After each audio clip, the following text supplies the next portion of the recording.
السلام علیکم ورحمۃ اللہ وبرکاتہ۔ بسم اللہ الرحمن الرحیم۔ الحمدللہ والصلاة والسلام علی رسول اللہ وعلی آلہ واصحابہ اجمعین۔ محترم سامعین کرام، میرا موضوع ہے قرآن مجید کے بارے میں ضروری معلومات، پارٹ نمبر 17۔ بہت سے لوگ قرآن سے دور رہتے ہیں، دنیا کی ساری کتابیں پڑھتے ہیں، ساری نیوز کو سنتے ہیں، میسج کو پڑھتے ہیں، دنیا بھر کی باتیں کرنے کے لیے ان کے پاس وقت ہے اور سارا کام کر لیتے ہیں۔ اگر کسی چیز کے لیے وقت اگر مسلمانوں کے پاس نہیں ہے تو وہ ہے قرآن۔ قرآن کو مسلمانوں نے قسم کھانے کے لیے رکھا ہے یا پھر قرآن خوانی میں پڑھنے کے لیے بس۔ حالانکہ قرآن خوانی کرنا یہ اسلام میں صحیح نہیں ہے، لیکن لوگوں نے اسی کو اپنا لیا جو صحیح نہیں ہے۔ جبکہ کچھ لوگ ایسے ہیں جو قرآن کو پڑھتے ہیں، قریب ہیں، لیکن صرف تلاوت تک، بس تلاوت کیے اور اٹھا کر رکھ دیے۔ قرآن کو سمجھ کے پڑھنا، غور و فکر کرنا، اس سلسلے میں لوگ بہت دور ہیں، کافی دور ہیں۔ جبکہ قرآن کے نازل کرنے کا اصل مقصد قرآن و مجید کو سمجھنا اور اس میں غور و فکر کرنا ہے۔ جی ہاں، یہ اللہ کا فضل ہے کہ اللہ سبحانہ و تعالیٰ تلاوت کرنے پر بھی ثواب دے دیتا ہے ہمیں، لیکن تلاوت جو ہم کرتے ہیں قرآن کو جو پڑھتے ہیں، ہم ریڈنگ کرتے ہیں، اس سے زیادہ اہم یہ ہے کہ ہم قرآن کو ترجمہ سے پڑھیں، قرآن کا معنی اور مطلب سمجھیں، قرآن کے اندر ہم غور و فکر کریں، یہ زیادہ اہم ہے۔ تو قرآن کو ترجمے سے پڑھنا، قرآن مجید کو سمجھنا، اس میں غور و فکر کرنا کتنا اہم ہے، آئیے آج کے درس میں ہم اسی بات کو سنتے ہیں۔ سورہ صاد آیت نمبر 29، اللہ سبحانہ و تعالیٰ نے ارشاد فرمایا: کتاب انزلناہ الیک مبارک لیدبروا آیاتہ ولیتذکر اولو الالباب۔ یہ بابرکت کتاب ہے جسے ہم نے آپ کی طرف اس لیے نازل فرمایا ہے کہ لوگ اس کی آیتوں پر غور و فکر کریں اور عقل مند اس سے نصیحت حاصل کریں۔ سورہ محمد آیت نمبر 24 میں اللہ سبحانہ و تعالیٰ نے ارشاد فرمایا: افلا يتدبرون القرآن ام على قلوب اقفالها۔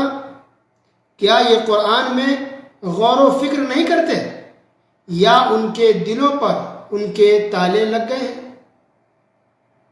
سورہ زخرف آیت نمبر 3 میں اللہ سبحانہ و تعالیٰ نے ارشاد فرمایا: انا جعلناہ قرآنا عربیا لعلکم تعقلون۔ ہم نے اس کو عربی زبان کا قرآن بنایا ہے تاکہ تم سمجھ لو۔ حسن بصری رحمۃ اللہ علیہ کہتے ہیں کہ قرآن نازل ہوا ہے تاکہ قرآن کو سمجھا جائے، قرآن میں غور و فکر کیا جائے اور اس پر عمل کیا جائے۔ علامہ ابن القیم جو کہ امام ابن تیمیہ رحمۃ اللہ علیہ کے شاگرد ہیں، کہتے ہیں کہ ایک انسان کے لیے سب سے زیادہ مفید اور اچھی چیز یہ ہے، اور جس چیز کے ذریعے انسان سب سے زیادہ نجات پا سکتا ہے وہ ہے قرآن میں غور و فکر کرنا، قرآن کو سمجھنا اور دیر تک قرآن کے معنی اور مطلب کو سمجھنے میں وقت لگانا۔ کتاب مدارج السالکین جلد نمبر 1 صفحہ نمبر 450 اس کے اندر یہ قول ان کا موجود ہے۔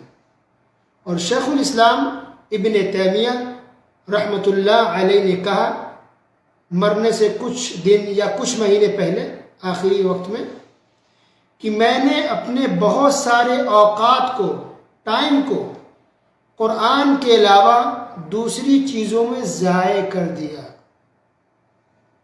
اس قول کو نقل کیا ہے ابن رجب رحمۃ اللہ علیہ نے اپنی کتاب ذیل الطبقات جلد نمبر 2 صفحہ نمبر 402۔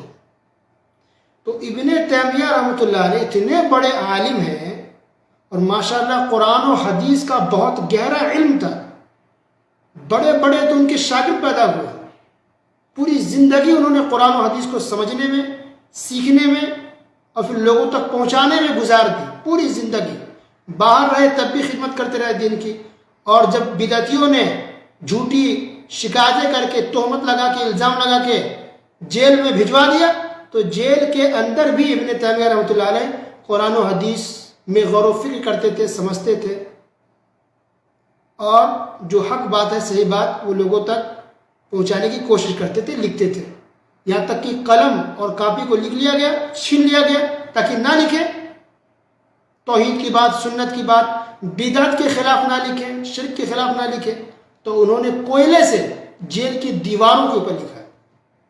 تو اتنے بڑے عالم ہو کے کہہ رہے کہ میں نے بہت سارا وقت قرآن کے علاوہ دوسری کتابوں میں ضائع کر دیا، یعنی وہ افسوس کا اظہار کر رہے تھے، کاش کہ میں اور بھی زیادہ وقت دیتا قرآن کو سمجھنے میں اور قرآن کے اندر غور و فکر کرنے میں۔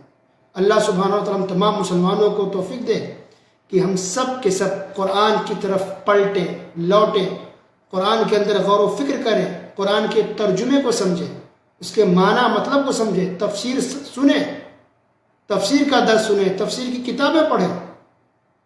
اور یہ صرف علماء کے ساتھ خاص نہیں ہے، جس طرح سے آپ نے قرآن کی آیتیں سنی، اللہ نے سب کے لیے کہا کہ یہ لوگ غور و فکر کیوں نہیں کرتے، قرآن میں تدبر کیوں نہیں کرتے، یہ تمام لوگوں کو کہا گیا ہے۔